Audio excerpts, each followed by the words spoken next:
Hello, and welcome to the Libri Labra Book Club. I am joined today by my husband, John, aka BookTube Hubby, and also by Tom, one of our book club VIP members. And we are going to be talking about On Tyranny by Timothy Snyder, and we actually read the illustrated version. And I mean, I don't think it's nonfiction, so I don't think spoilers are a thing. But before we jump into our discussion, just a quick reminder that if you ever want to join us on camera to discuss the books, there's a few other perks. You can be part of a Facebook chat where we talk about the media that we're consuming. There is also a bookmark, and you get to be part of a rotation where you help us pick our books. And you can join that by becoming a patron at patreon.com/Libri Labra. And I guess I will go ahead and say that this was one of my picks because of current events at some point and all the book banning that is happening in Florida. I kind of ran to my Barnes & Noble. I made sure that I got a copy of the Constitution, a hard copy of the Constitution, but then I also wanted to get a copy of On Tyranny. And it's not that big of a book. It's pretty small, but when I found out that it was being re-released as an illustrated version, I decided to kind of wait till the illustrated version was available. And figured it was just an important read for right now. So that's how we ended up here. I don't even know where to start. Well, I was gonna say the illustrations in that book just do not disappoint either. They are deep and worth actually going over with the context of the book. Tom, did you only read it visually? Because I know there's an audio book, but I don't know how well it lines up with the illustrated version. I just read it, so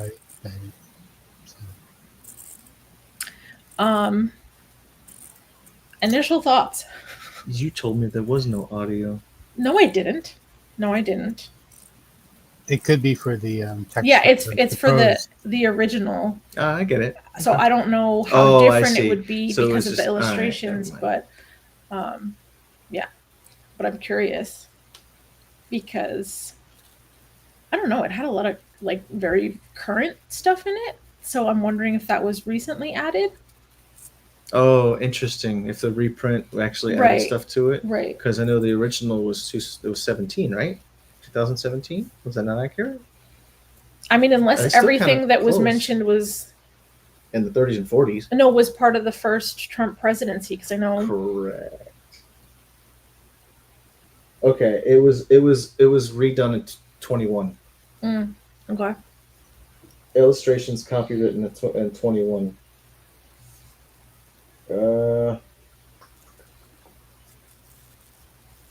Doesn't say anything about anything being added, but it just says originally published in paperback in different form. Okay. So I feel like you had a lot of emotions going through it. Dude. So if you want to go ahead, we could start there. No, because I basically going through this is just why. I mean, the only thing that I'm just screaming in the back of my head is like, why are we? This came out 8 years ago. Okay, we'll give it a benefit. 7 years ago, and we're here. This wasn't a warning. This wasn't a. Why are we here? Why? So that's kind of where I'm at. I don't want to get that worked up over it, but like everything in here we're seeing and we shouldn't be. So that's the hard part for me. But can I say one thing? What? It does say something on the back of this that this is a guidebook for democracy, and it does give you steps that you can take to actually start making sure that we don't fall into what happened in the 40s. Total dictatorship. So, as a very empathetic person, it was just hard. It's hard to read that. Hard to read, like just the history.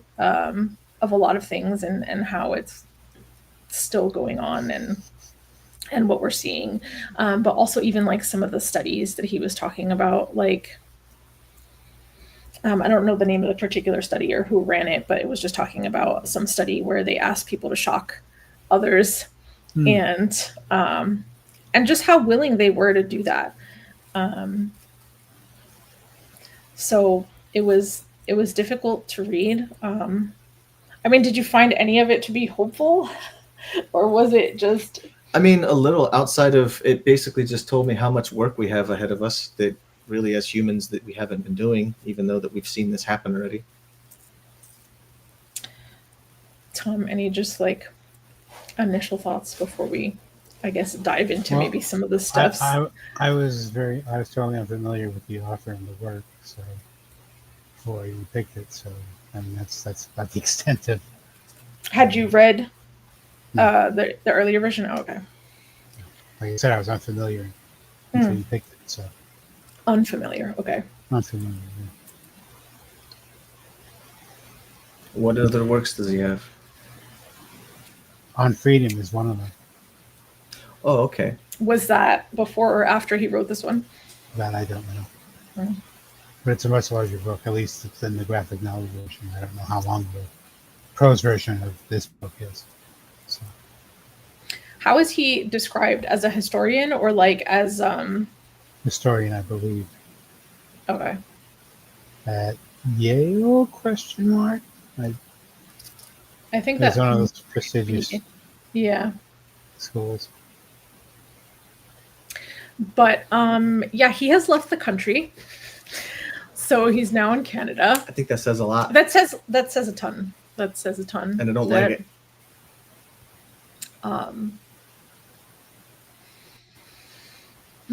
I think something that really surprised me was finding out more about Russia, I guess, and how Russia has just basically made it their goal to destroy democracy around the world. Because I knew Russia was different, but I guess in my head, I just figured they were just living their own lives. I didn't realize there was such a hatred. such a strong effort to do away with democracy.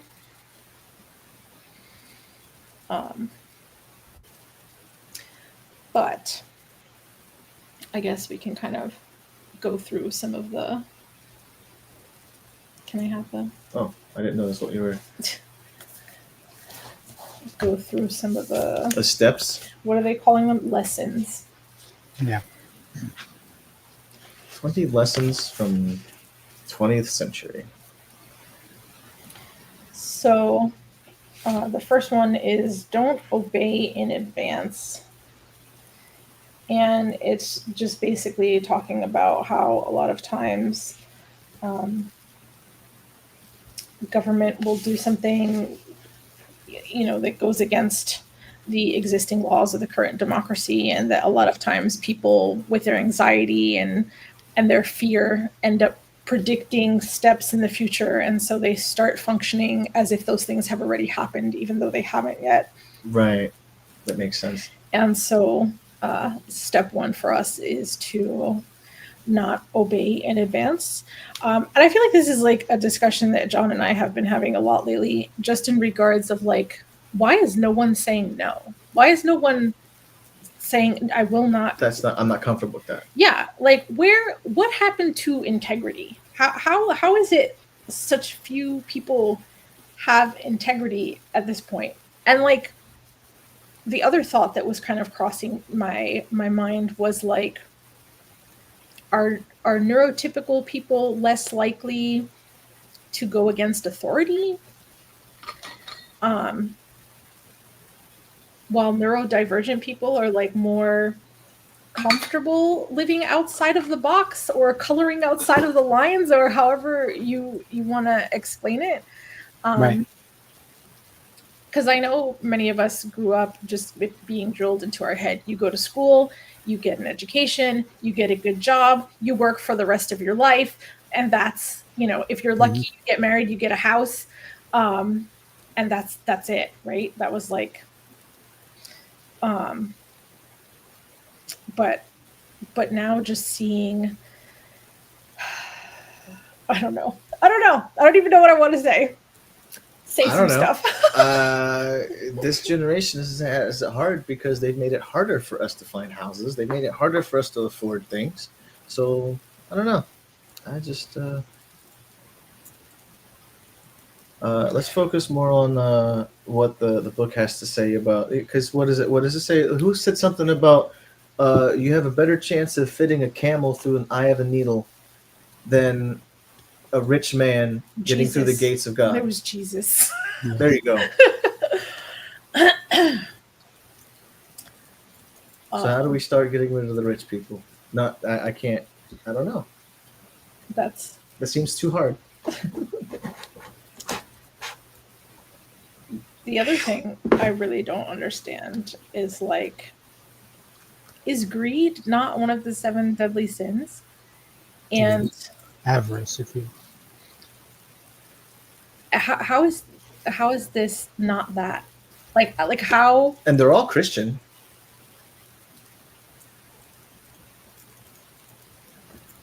Like, how is that not being spotted?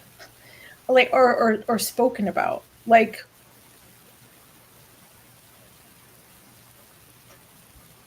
and then the idea that, like, in order to even become a billionaire, you have to be the type of person that doesn't care about other people. Because if you did, you would be giving back with some of your money. Some do, but not all. Some. Yeah. So what is it? 1 or 2% of the 800 something billionaires that we actually have?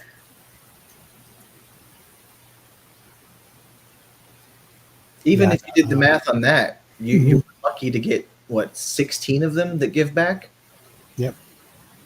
And, like, are we giving back to give back? Are we giving back to pay less taxes? Are we giving back, like, I don't know.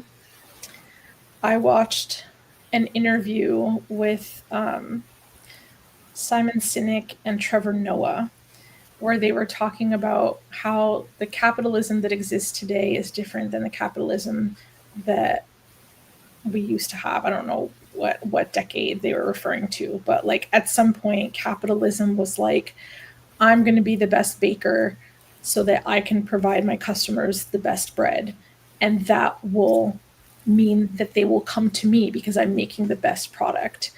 And then at some point it became less about that pride and less about creating the best product, and now more about spending the least amount of money and earning the most amount of profit. Right, and earning the most amount of profit, and just cutting back wherever it was possible. So the customer is no longer the main focus. Like, providing the best product for the customer is no longer the main focus. Now the main focus is profit, and that's where we are right now. And once you lose sight of, like, the importance of people, you have this messed up society.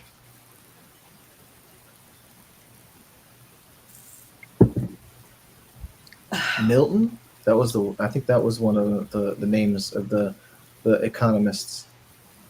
It's possible. But yeah, we don't like the new because it actually focuses on the profits over ethical productions.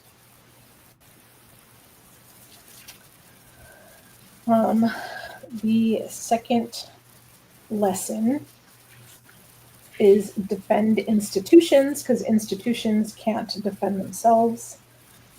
And it's basically, inviting us to decide what institutions are really important to us and to start fighting for them, whether that means, like, protesting, writing letters, making donations, just being loud in general. It is currently Library Week, and they are currently trying to defund libraries, which is really important. So I think that's an institution we need to stand behind. Yeah. So whether that be like making sure you have a library card, making sure people in your family have a library card, taking out books, finding out if there's openings in the library board, just showing up however possible. At this point, how about just making sure that we don't shut down the libraries in your area? We don't normally read nonfiction, so I'm like just having trouble figuring out how to even Go about this? discuss this. Yeah. Yeah, because I don't necessarily have questions to prompt discussions. Well, it seems to me that, a lot of people, you could ask, well, how is it that the Germans allowed that to happen in the 1930s? Is it, well, it's playing out right now. Mhm. Yeah. And there's people Well- still denying what's going on. They're like, no, Yeah. that's not it. You're being alarmist. You're being alarmist. No, Right. that they were given that vocabulary though. They were given that vocabulary by them, so to make sure that they're not woken up. Or woke, if you will. That's what I'm saying. Like, yeah, they're avoiding that so hard. Learning, I guess. Well, it's kind of thing where you have to, consider what your prejudices are and then be able to overcome them. And a lot of people are not prepared to do that, I don't think. And I was like, as long as you hear stuff that you agree with, all right, the world's fine. But until you come up with something that doesn't fit that worldview, it's like, okay. There's a black and white commercial that's circulating right now that does that. It's this dude's talking up and stands up and starts yelling some bigoted stuff, and the guy's like, "Hey, yeah, I like what he's hearing, whatever." And then the guy next to him is German, and he goes, "I've heard this before," and he starts telling the same situation, and then when the guy actually spits something that the other guy doesn't like, that's when he actually is like, "Well, hey, he's talking about me. What the heck?" He goes, "Yeah, no, he's talking about him more than just you." So, and it's happening again, and so it's really, really disturbing. I don't, it's not a commercial. I think it's like part of It's a PSA. It's a campaign of some sort. Like working it was against supposed to be about fascism. I don't But know I mean, when like- that was released, but yeah, I've seen that a couple times. But so many people that just go along with what the guy on the soapbox is saying until they realize it's about them. And that shouldn't be how so easily. And I think they have a master of psychology at the moment. They're literally using psychology of people to get under them. Like sad. I know, like, American individualism is a little part of the problem, but not completely, because this still happened in Germany. So, but the fact that people don't seem to be affected by things until it actually happens to them is like... Oh yeah, that's absolutely true. There's a cartoon, I have it. I'll probably share it in the chat later, from Nathan Pyle, about like it's like two eagles sitting, and one of them asks the other, "It's like, do you think Mr. Owl is a predator?" And it's like, "No, I don't know what you're talking about." And it's like, well, I have no idea what Mr. Mouse was going on about that. It's like, well, yeah, because you're not affected by. Yeah, so. He's the one that does the alien ones, right? Strange Planet, yes. Yeah. Which is also a series on Apple TV. So. But it's also the kind of thing nowadays that the complete lack of empathy for what people are going through. It's like clearly people were prepared and waiting to see people suffer and taking joy from it. But like, why? How did we get there? Like, what did we do to end up there? Like, how did we teach people that it was okay? I think video games had a lot to do with that, but just Call of Duty by itself. But I mean, like when it comes to the internet, the social media, the way people treat each other, roasting each other on Reddit, like the internet is a big toxic it pushes that toxicity sometimes. I mean, Well, plus it's disconnected. You are disconnected from there's no consequences usually for your actions, for your words. So, in that regard. but do you think that's a product of us spending a lot of time online and not face to face? Yeah, because you're not dealing with that person's reaction to what you just said. But the related question then is, do we have enough opportunities for face-to-face interaction? In other words, if you think that, well, we aren't face-to-face enough, so people go to the internet. That's convenient. But maybe if we were in person, we could relate to people that way. It would be different. If we have created more opportunities, like becoming more engaged, which is what I think he's saying, because you have to be more engaged in the moment. There is a lesson in here that talks about that. So, right. And he makes a good point about don't look at screens for all your information. Read something. Talk to somebody. Yep. Or engage, I say, especially now that, because Jon Stewart even just pointed out that social media is not free speech. It's all monetized. It's all done. The algorithm is now done in a way to feed you specific things, so that things, right? Yeah. So it's not it's not an open source anymore. Well, and some sources do this more than others. I won't say names. But it's true. They package the news in such a way that you can only come to one conclusion. They say, well, that's not news. That's propaganda. Mm-hmm. Exactly. Anger or fear. Else. Right. Yeah. It's all propaganda, and that's sad. There's so much misinformation that's being pushed around, and people are believing it. Mm-hmm. And that's how we're here with their worldview. I mean, how possible is it for the two sides to talk to each other in a meaningful way? And I'm not sure that's possible. No, it's not. It's impossible if we can't even rely on the truth being a foundation with which to have conversations. Right. Well, what is truth? Or mine the same as yours. That's from Jesus Christ Superstar. But still, it's what some people consider truth, other people don't.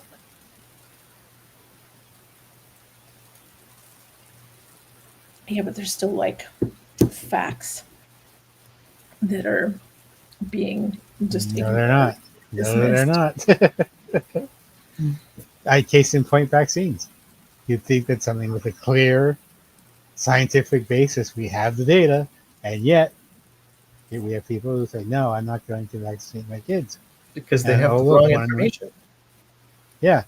Because they won't believe the right information. False. But it's the case where you present all the opposing information that just confirms to them that they're right. And so there's no winning there.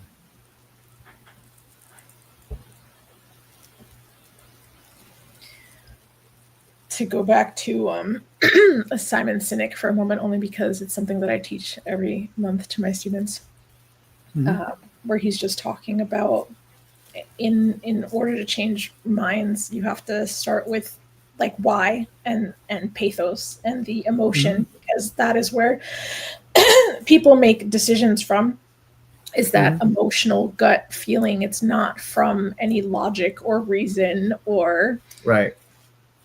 And so that's literally what's happening, right?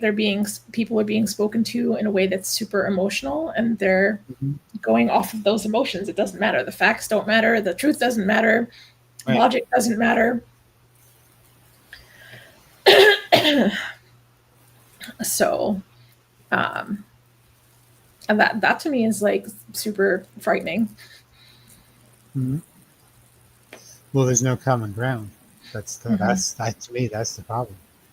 Yeah, because if the opposing sides could agree on one thing, okay, now we have common ground. Now we can build on that, I think. But there's no common ground here.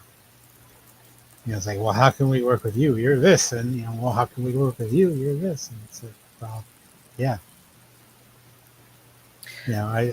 it's like going back to the 1850s and 60s when the Civil War developed. Same idea. People had very specific views about a certain topic, and they were willing to fight to preserve them or take it away.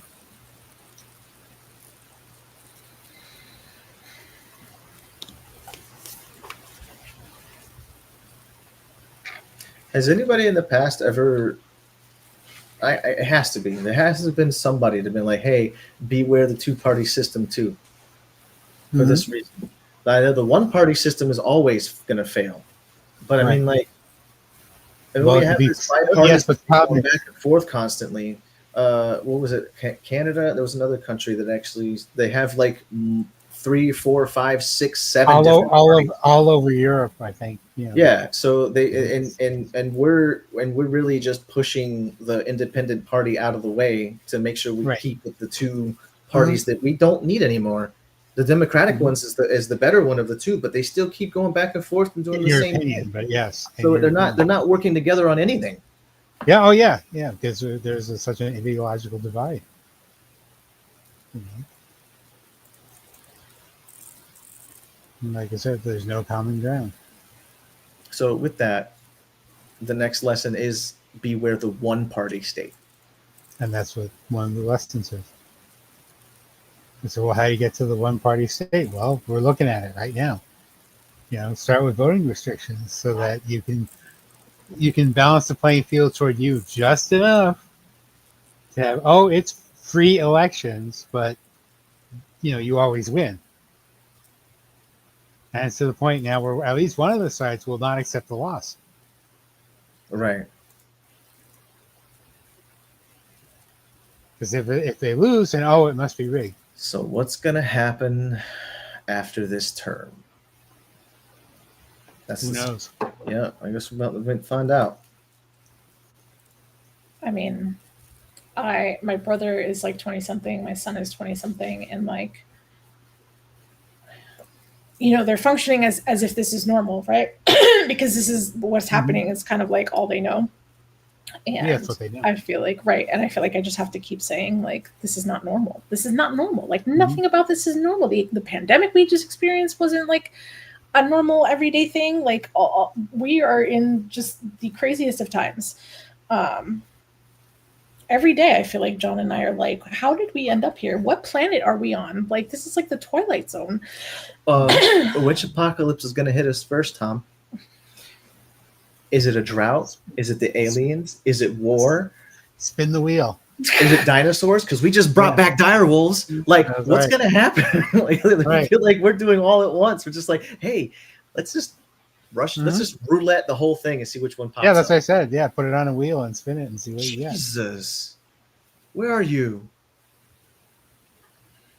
It just, I don't know, to me, it just feels like this surreal nightmare. Yeah. Something weird's happened and we just ended up on some wild timeline where it's like we can't even have comedy anymore because nothing can be outrageous because life is so outrageous. Oh yeah, that happened yesterday. What are you talking about? But in regards to being beware of the one-party state, says to vote in local and state elections while you can, and to consider running for office yourself.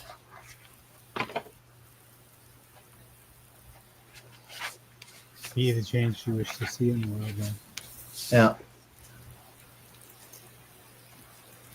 What was the third? Oh, did I just skip one? Oh, was that? No, that was 3. Okay. 4 is take responsibility for the face of the world. And that's in regards to like not looking away or getting used to symbols of hate. Like, don't accept them. Down. Yeah. Don't just let them stand. Don't let them call your neighbors pigs. They start dehumanizing people. They've already done that. So like we have to actually not think that way. They're all still people. Well, that's just even interpersonally. You hear the way some people talk to other people, and then the difference is it's like if they, for example, you mutually know a person and they're bad mouthing them to you, it's like, well, it's not that much of a stretch to think that if that other person and them were talking, that person would be bad mouthing you the same way, you know. So I think that's just human nature. You know, it's like one of those red flags, like, you know, see how people treat people But they consider below them, like servers and everything Mhm. else. You know, and some people, yeah, they just don't care. And other people do.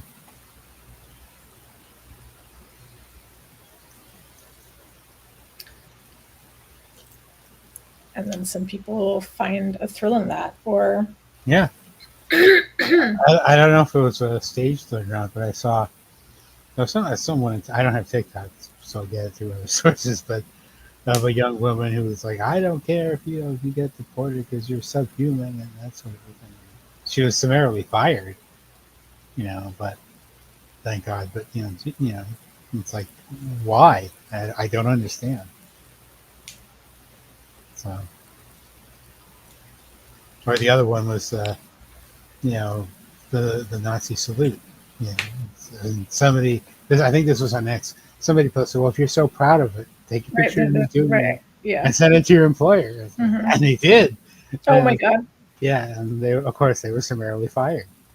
It's like, yeah, you can't do that. Which says, you know, yes, Elon Musk, the billionaire, has different rules than you do. Number one, right.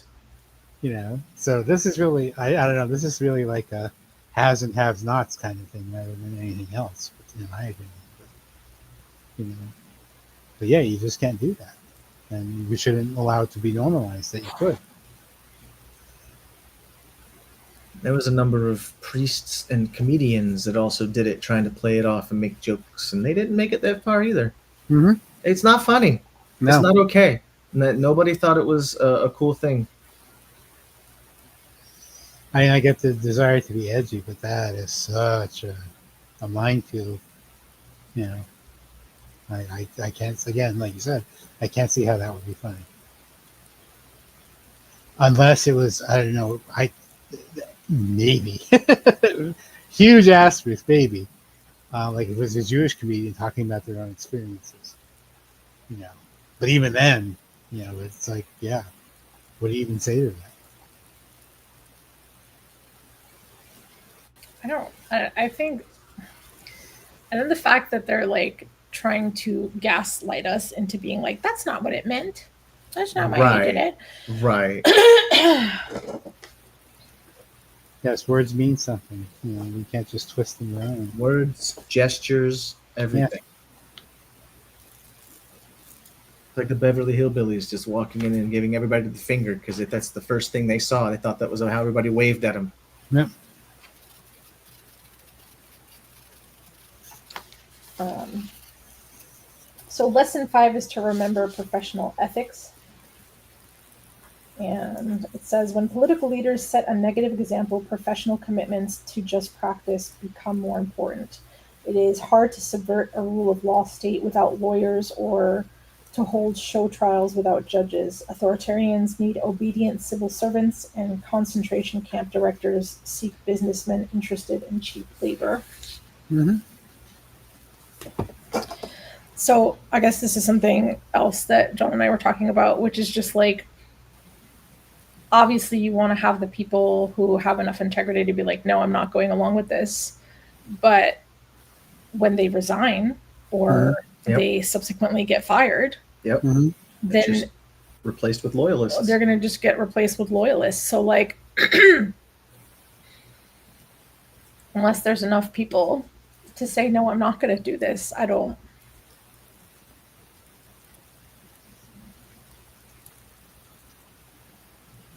even. Oh God, I just had a horrible thought. I'll share it after. Um,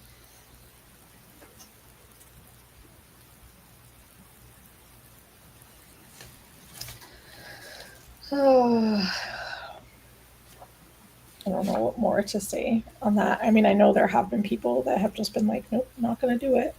Oh yeah, like even the Career, current administration. yeah, career And I need to, civilians. yeah, fine. Well, we'll just replace you then. Right. Somebody who would. So malicious compliance is how we're supposed to be dealing with that then?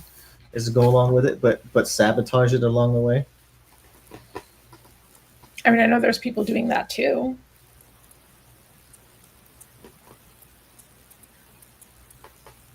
Yeah, but that seems like a next level for like you really have to know what you're doing to do it. So Without being fired or yes, eliminated. without being fired. Right. Yes, Right.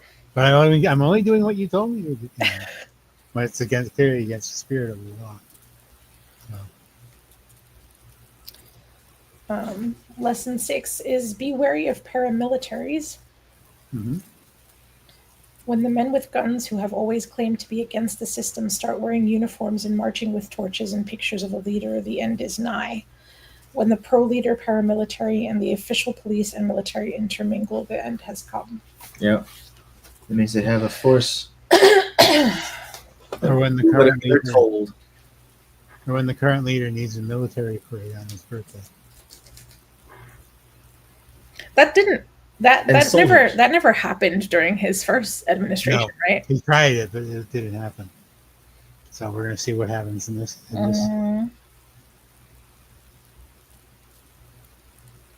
Because I'm sure he's thinking about something like a May Day parade, like they have in Russia. Mm-hmm. Or like, I don't know, doesn't North Korea do that? Yeah. I would think all of the authoritarians do in some form or another. But they may be different, but yeah, the idea is the same. I mean, the irony of it is that it's obviously like an attempt to flex power, but Yeah. all I see is weakness. Right. Because when you're strong, you don't have to shout it. Like people Right. just know. Like you just. Yeah. Every time we saw the Korean leader do some parade march or something, we had the same feeling. So now everybody's looking at us, going, "What are you doing?" Mm-hmm. So it's not us; it's a particular individual. But yeah, but other individuals are allowing it because they like the taste of power.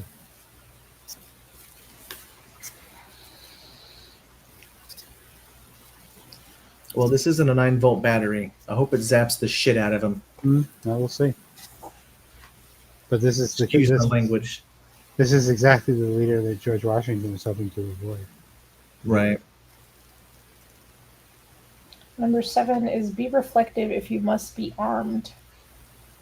If you carry a weapon in public service, may God bless you and keep you, but know that the evils of the past involved policemen and soldiers finding themselves one day doing irregular things. Be ready to say Yes. no. Mm-hmm. That.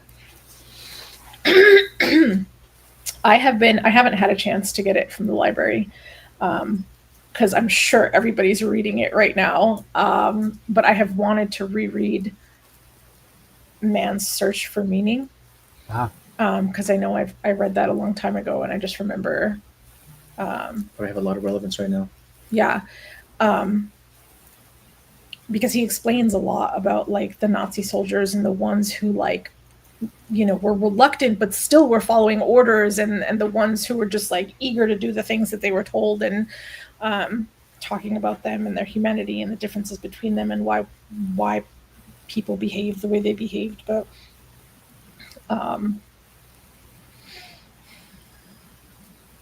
It's just, I don't know, man. Like, is this? I don't know. Were there a lot of women doing these things back then? Doing what thing? Following orders. No. From what I understood from stories that trickled up from the masses, which were also pushed down and like stamped out, like erased, like they did whatever they could that these stories didn't come up, but that women were doing things to stand up to the what we said earlier, the malicious compliance. They were doing a lot of stuff to hinder things, but they, you know, they were fighting back in their own ways, just secretly. and we don't know about half of the things they did because it was secret. So, and it wasn't just women. I mean, men were doing it too, but men were also killed and murdered for being found for helping the other side. I'm sure women were too, but I don't know. They were probably dealt with differently.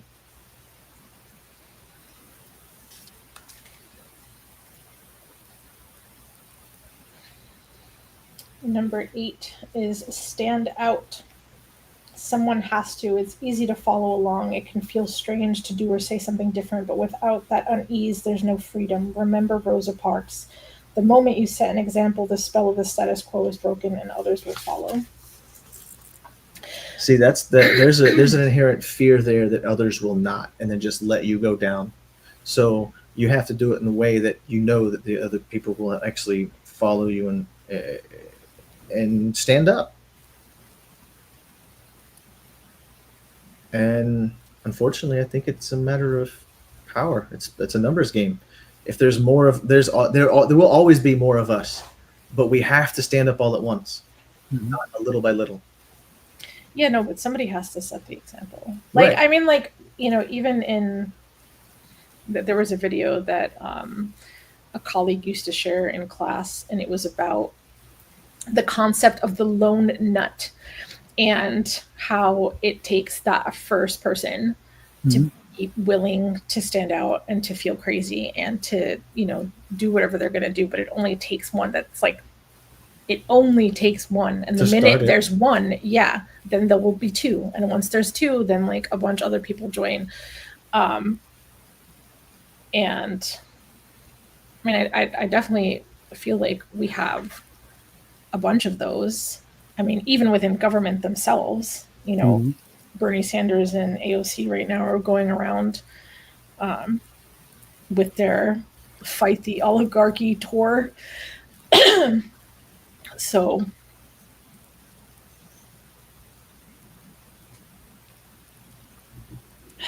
I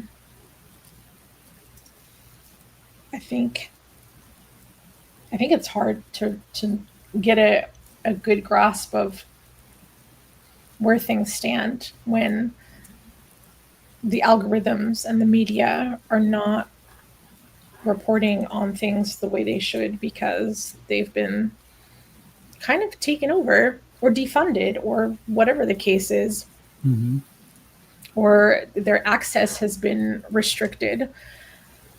But it sounds like there's been pushback. Maybe not enough, but I mean, pushback is happening on different levels.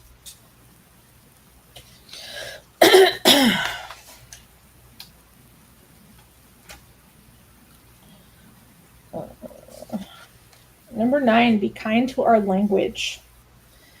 Avoid pronouncing the phrases everyone else does.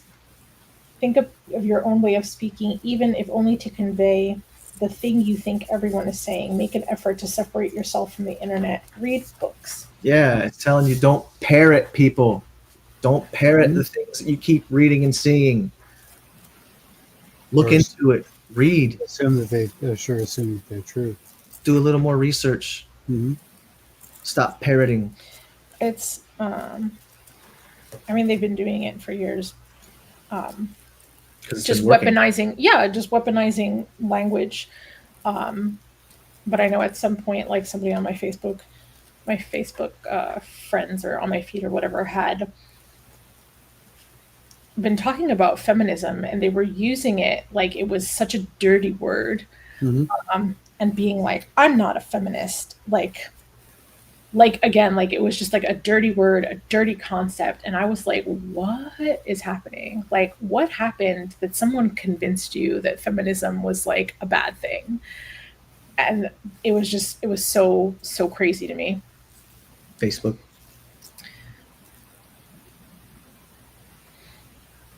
And it was a female person, right? Yeah. So, yeah. Well, I guess first question would be how do they understand or define feminism? Right, That's which true, is what too. I said. I Right. said, what does feminism mean to you? Because like, how are you convinced that this was a dirty word? Like, it doesn't mean man hater. Right. but at the time, they were sharing a video of like Megyn Kelly, I think, who was talking about feminism and how feminism is just hating on men and Oh, she was doing the extremist bit. Mhm. Yeah.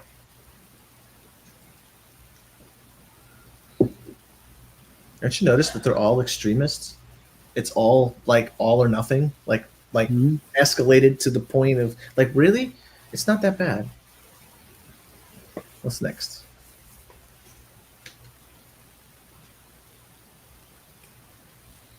believe in truth. At least try to. To abandon facts is to abandon freedom. If Yeah. nothing is true, then no one can criticize power because there's no basis upon which to do so. If nothing is true, then all is spectacle. The biggest wallet pays for the most blinding lights. Ooh, I like that quote. The biggest wallet pays for the most blinding lights. Yeah. You know, let's see what I'm doing. Mhm. Pay no attention to the man behind the curtain. No, but do. Yeah, I know. Don't go back to sleep. I don't know how they get away with the levels of projection. Like to be like just to accuse the other side of a Everything they're thing and to doing. be doing that thing and like Mhm. Because they've actually convinced their constituents to look at the other side, so they're spending money and time looking into something else rather than it's I don't know, it's like a crackhead helping their nephew find the Game Boy they stole and sold. Well, also, there's a clip of Obama talking about it's like, if we rescinded press or credentials, to certain networks, and so what do you think would have happened then? mhm. It'd be a much different reaction. So, it's like, could you imagine? It's like 100% right. Yeah, the big controversy was the tan suit that he wore. Like, Yes. Yeah, they stirred up so much trouble over that, but we're Mhm. just gonna let this guy do what he's doing. And if I hear somebody complaining, then it's like, look, you may want to reconsider, because if it was the Democrats who were doing it, you would be, oh well, string them up. But the fact that your party is doing it, oh, that's okay then. No. So yeah, you can't have it both ways. or even like, he's a felon. He's an actual felon. Yeah. Mhm. Like, I don't care. But our immigrants are the ones to worry about. Right. Lesson 11, investigate, figure things out for yourself, spend more time with long articles, subsidize investigative journalism by subscribing to print media.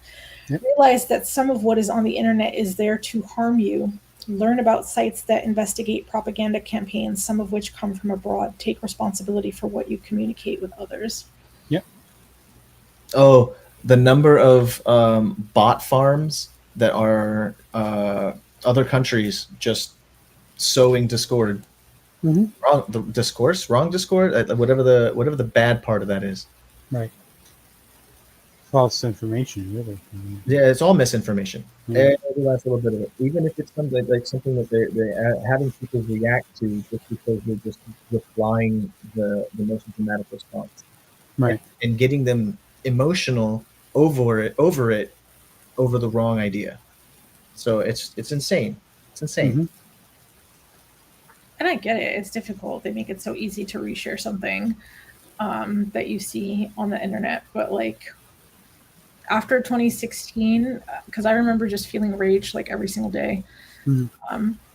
back then. And then I found out about Cambridge Analytica and what had happened on Hmm. Facebook, and how people were just being manipulated because of all the data that they had about our likes and the groups that we were part of and the things that we were saying. And so now whenever I see anything that makes me instantly angry, I make sure that I like take a step back and reflect and think about it and do additional research to see if it's accurate, if it's true, who wrote it. Like, I just have to go through all these steps so I'm not just instantly resharing misinformation. I wonder if there's a lot of people at Snopes that have quit their job because they can't keep up. Yeah. I'm saying, like, there's so much going on. Job security. They do have job security. Yeah. Jesus. So many lies coming out constantly. Well, fact checks never used to be a thing either. Now they are. Yeah. And they tried to get rid of that too, saying it was bad. Oh, fact check. You're going to fact check me? Huh? Yeah, actually we are. Yeah, you should. The fuck? I mean, if you're speaking the truth, then you wouldn't worry. Right. Right, exactly. Lesson 12 is make eye contact and small talk. Mm-hmm. This is not just polite, it's part of being a citizen and a responsible member of society. It's also a way to stay in touch with your surroundings, break down social barriers, and understand whom you should and should not trust. If we enter a culture of denunciation, you will want to know the psychological landscape of your daily life. You get to know the people that you interact with on a daily basis. Everybody. Somebody you come across, the store clerk, the delivery guy that brings your work, food, anything like that. Like, get to know people. It's important. Talk to them. Don't just handle business and move on. It's right. And there's a movie called The Lives of Others, which details the goings on in East Germany when the Soviets were there. It was part of the Soviet bloc, and they had the secret police and everything else, and then it shows what happens in the aftermath of that. It's like, how do you even come back from that? Like, after everything that went on. So it's a very good movie. If you get a chance to watch it, I would suggest it.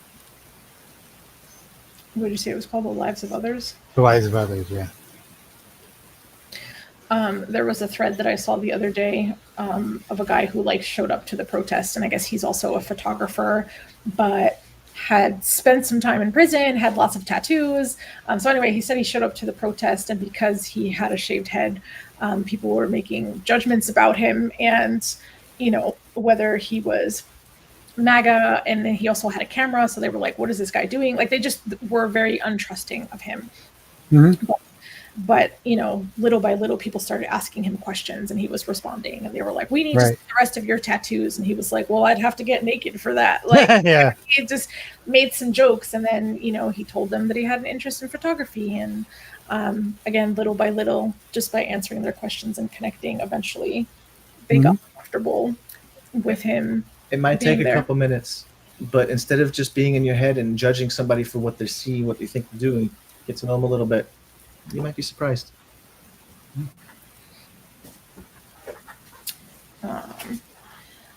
Lesson 13 is practice corporeal politics. Power wants your body softening in your chair and your emotions dissipating on the screen. Get outside, put your body in unfamiliar places with unfamiliar people, make new friends, and march with them. Yep, touch grass, in other words.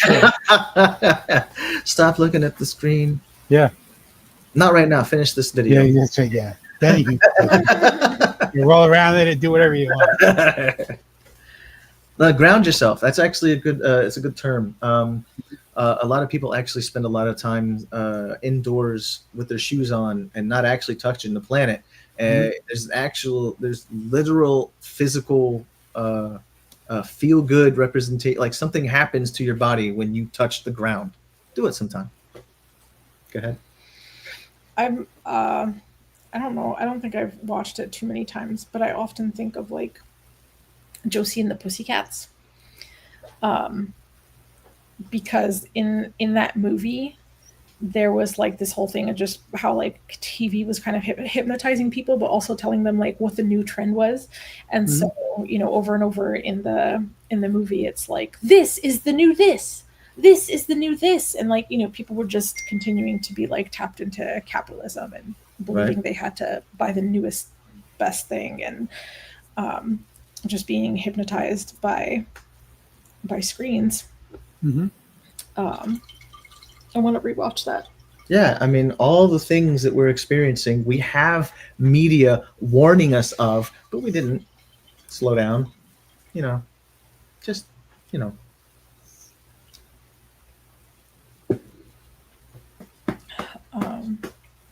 Well, What was that? The 80s?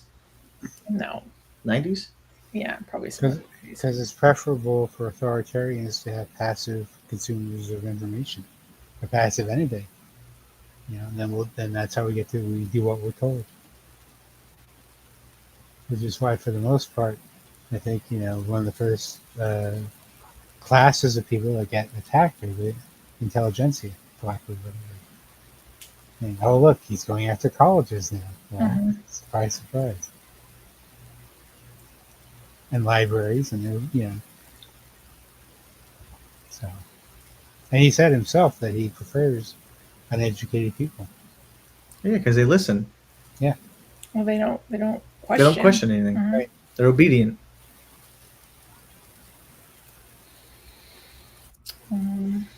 Lesson 14. Go ahead. There was a cartoon, and I wish I could remember the whole thing, but it said, you know, that basically asserts that the current administration maybe isn't entirely honest, and you say, well, that's not what he says. I said, well, that's what you're dealing with, yeah. You know, but if he says he's not a liar, well, he must not be.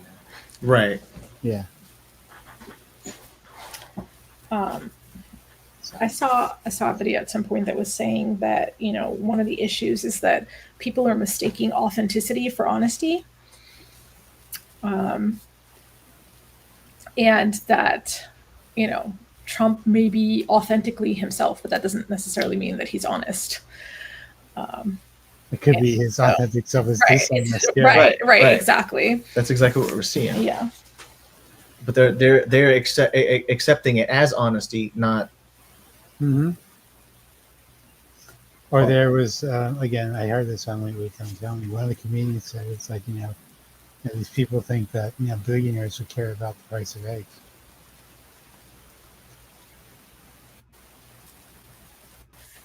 So, for Nope. whatever reason. They're not even buying chicken eggs anymore. Lesson 14 is establish a private life. Nastier rulers will use what they know about you to push you around. Scrub your computer of malware on a regular basis. Remember that email is skywriting. Consider using alternative forms of the internet or simply using it less. Have personal exchanges in person. And for the same reason, resolve any legal trouble. Tyrants seek the hook on which to hang you. Try not to have hooks. Ah, that's a thing. Because it seems like everybody in politics has hooks that they're hung on. Mm-hmm. I don't have any other explanation for. I really have no other explanation for the behavior that we're seeing and the way they're voting and the way they're supporting their things they're supporting. Like, yeah, why? There has to be something Who's twisting your arm? Some hook they have on these people.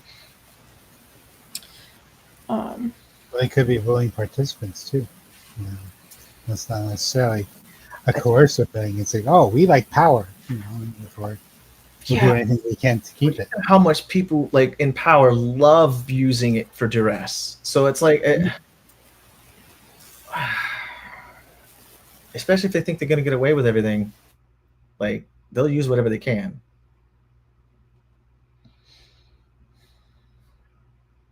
Oh, did we lose audio? I think no. I don't know if we just lost audio. It looks like his screen froze.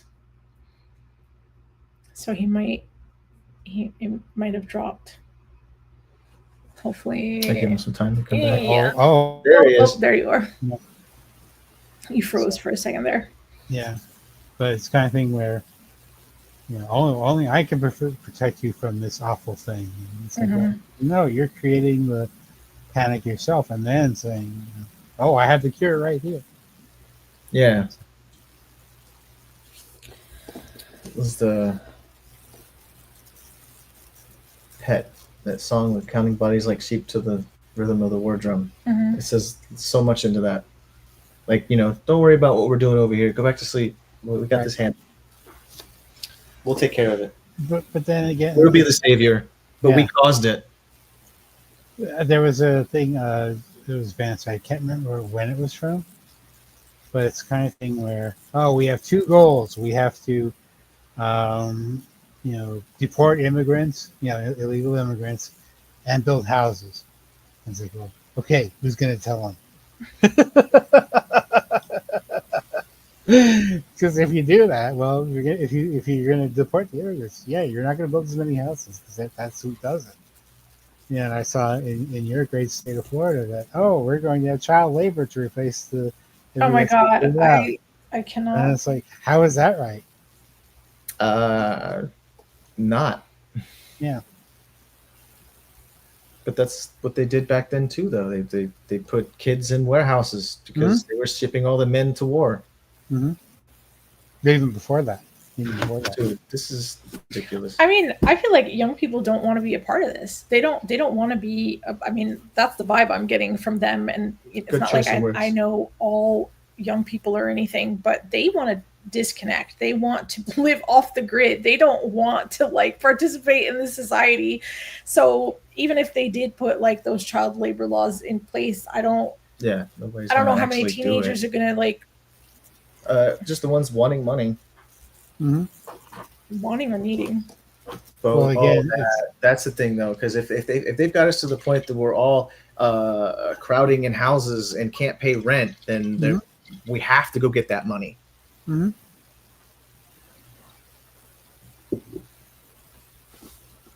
Oh, this is bad. Lesson 15 is contribute to good causes. Be active in organizations, political or not, that express your own view of life. Pick a charity or two, set up auto pay, and then you'll have made a free choice that supports civil society and helps others do good. Yep. Is book clubs good enough? Not enough. I don't think so. To start, but I don't think it's good enough. It is in the help of personal interactions, but I think the impetus is to actually do something. Not just talk about things. Although that helps. But there's more to it than that. Lesson 16 is learn from peers in other countries. Keep up your friendships abroad. Make new friends in other countries. The present difficulties in the United States are an element of a larger trend, and no country is going to find a solution by itself. Make sure you and your family have passports. Have passports. Okay. So on that note, we've made a lot of friends from different places, from all over the country, from other countries, due to being on the internet, due to video gaming and things. And it is interesting to see the difference when you speak to someone who lives in another country as opposed to what's going on here. Please learn from them. Don't just discount what they're saying. It's important. I feel like other countries pay attention to. They pay attention to us way more than we pay attention to them. Than our population is paying attention. They're doing that on purpose. Our government is doing that on purpose. Yeah. I don't know if I imagined this, but I feel like I feel like somewhere in here, and I don't remember what lesson it was pertaining to in particular, but it had said something about just how the economy tanked so bad and people were doing so bad that eventually they were pulling meat off of corpses. Yeah. Mm-hmm. That is terrifying.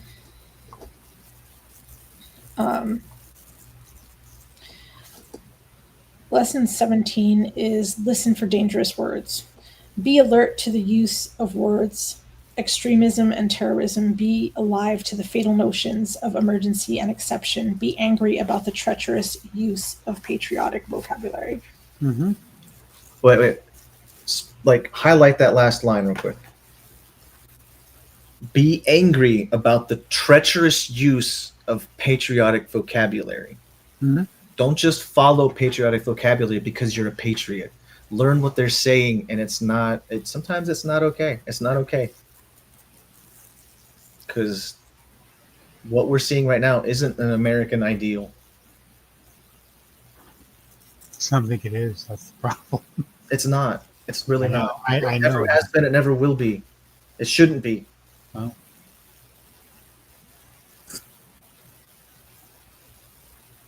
one side says, "Oh yeah, we you shouldn't be able to own people," and the other side, "Oh yeah, we totally should." And we have a civil war.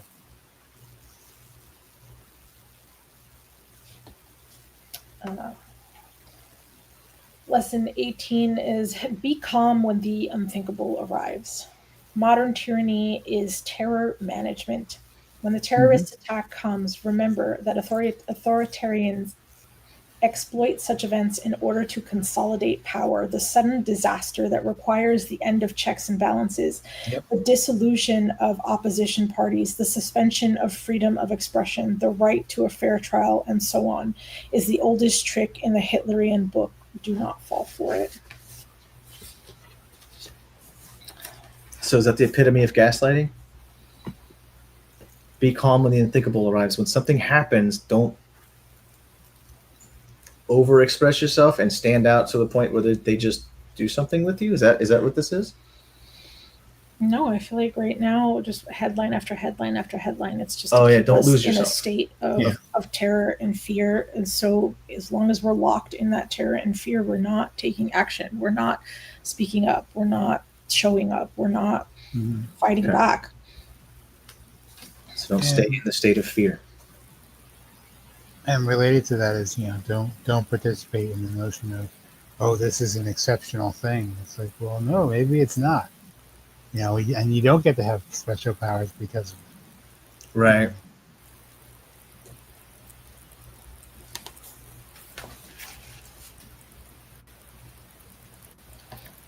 Yeah.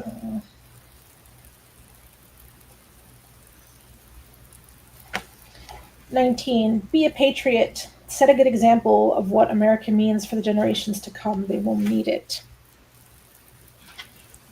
Mhm. Yeah, the generation behind us is not okay with what we're doing. Then they need to vote. I feel like there were a lot of references in this to Orwell, and I have not read Orwell.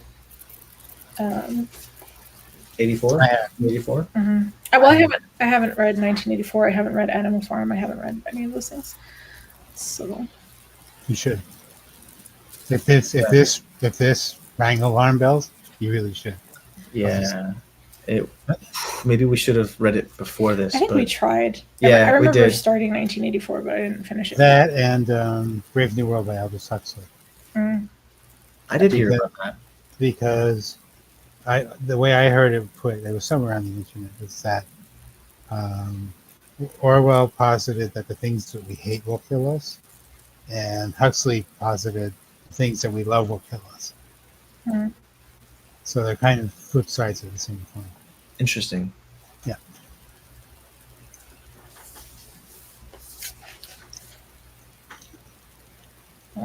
And 20 is be as courageous as you can. If none of us is prepared to die for freedom, then all of us will die under tyranny. Yep. Oh, that's a oof. Yeah, good point. Good point. That's what I've been trying to tell you. Because if you're not willing to die for that freedom, you're just gonna die like this, and this is just gonna suffer for the rest of the time. Mm-hmm. It ain't worth it. Makes sense. I started rereading Red Rising. Oh, you did too. I love you've that been series. rereading them. I never read more than the first one, but I started rereading it because I couldn't stop thinking about EO. I couldn't stop thinking about EO, and just that, like, I don't know. I guess I relate to her. I relate to her. Don't be the martyr that makes me a warlord.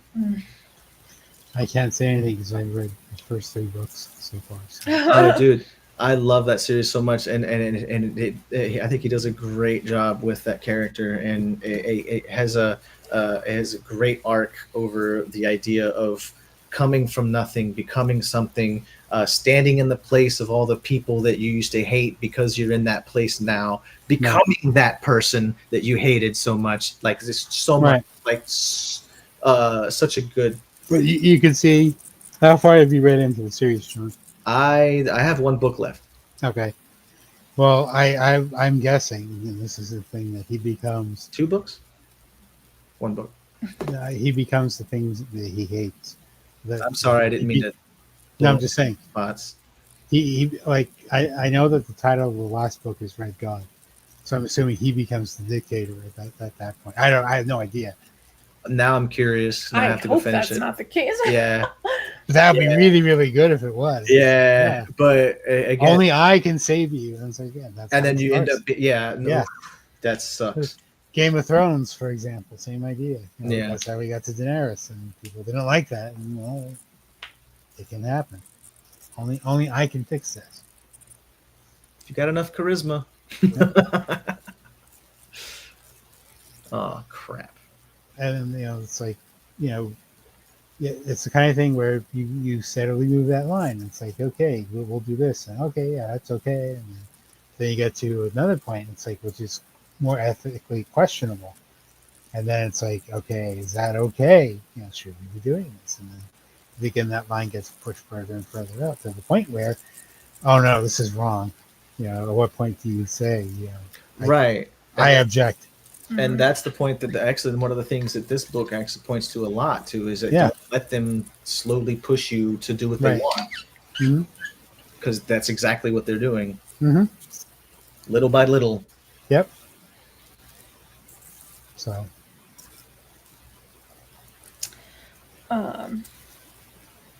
Well, I don't know if we have any final thoughts to share.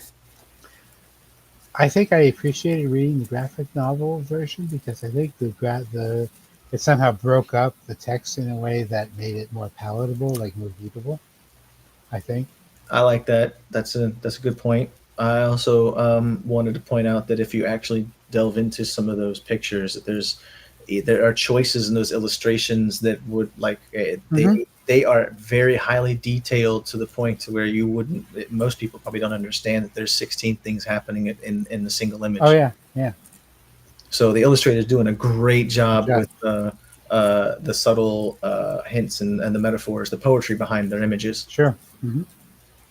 And I would consider it an illustrated text rather than Like a graphic novel or yeah, because I'm thinking like the Book of Kells, for example, where like the text is illustrated, but it's not really on its own. So, but, yeah, I wonder if that's a choice too. I actually thought about that reading this book. I was like wondering if it was the reason why the text was done in 100 different or whatever font it was in in different areas. Like it's not. It looks like the same font across. It does, but I'm saying like it's not. It doesn't look like it's a printed normal text No, like it's like it would almost be in any other almost book. handwritten. So Right. easily scannable and like I feel like there was choices made here, and I like them. Oh yeah, because I think that the illustrator just says that they create. I think they said they created the font or something for this book, and that's what they chose. So clearly, like you said, decisions were made. But from what I understand, I think there's less text in the graphic novel version, but I could be wrong. I haven't seen the original, or the prose version. But like I said, I think there's enough text there to get the idea across. Then you have the illustrations to, maybe have you think about things deeper than what the text would suggest, which is good. Excuse me. And when I say like illustrated text, most recent ones I think I read was Mythmakers, which is about the friendship between Tolkien and C.S. Lewis. C.S. Lewis. Which is it's an amazing book, I guess. So That's interesting. yes. I also feel like having the illustrations kind of made it more digestible, which is why I held out for this version of it. I think it's an important read. I think it's clearly very relevant to this moment. And again, I think it says a lot that the author bounced. Yeah. The author was like, I'm out. Mm-hmm. So for me, going into it, I was a little I understood what's going on, understand what's happened. I've read a lot of this in other places, but I never actually knew that literally Russia has its heart set on destroying democracy as a thing. Mhm. So that Right, was same. the one I thing that I didn't, pulled out yeah. of this that I was like, wow, now it makes so much sense. But 5 stars. Uh, But but but but it wasn't always that way. right. Well, we There, know. there was an intervening period where they weren't. So I'm not sure if that's entirely valid to say. It Okay, is right. true Right. now. It's not always, but it was, yeah, Yes. but At this it's point, okay. it totally Some is. parts of Russia felt that Yeah. way. Yeah. Okay, we get it. Yeah. But so, but I was just gonna say it's 5 stars for all the right and wrong reasons. Mhm. It was well written. It's set up. It's done in a way that people can actually digest the information. Mhm. Even I think it can be even without the pictures. The pictures absolutely help, but I don't know. It's a good warning. That's a good And people presentation. should have Yeah. actually listened to it so many years ago. Mhm. There is also a YouTube playlist where Timothy Snyder is reading on tyranny and kind of breaking things down and providing additional information. And it's a whole playlist of him I'm doing sure it that. is. That's So, cool. like, so, if you don't have access to the book for whatever reason, you can look it up on YouTube. Well, to that point, I actually bought a physical copy so I could share it. So, Very nice. Awesome. That says a lot too. yep. Do you have any final thoughts, Tom? Well, I think we covered most everything that I would want to say. But yes, it is. It is certainly a book for our times. Obviously, I gave it a 4.5 out of 5 because I'm doing it on Storygraph now, so I can do that. So, I mean, having spoken to the booksellers at Barnes and Noble, mhm. people are definitely, and again, because of the book banning, right? These stories could potentially disappear at any point. A lot of people are coming in and they are buying the Constitution, they are buying On Tyranny, they are reading The Handmaid's Tale and like Parable of the Sower and 1984 and just like all of these dystopian. But you don't even need to read like dystopian novels. I mean, what do you think Lord of the Rings is about?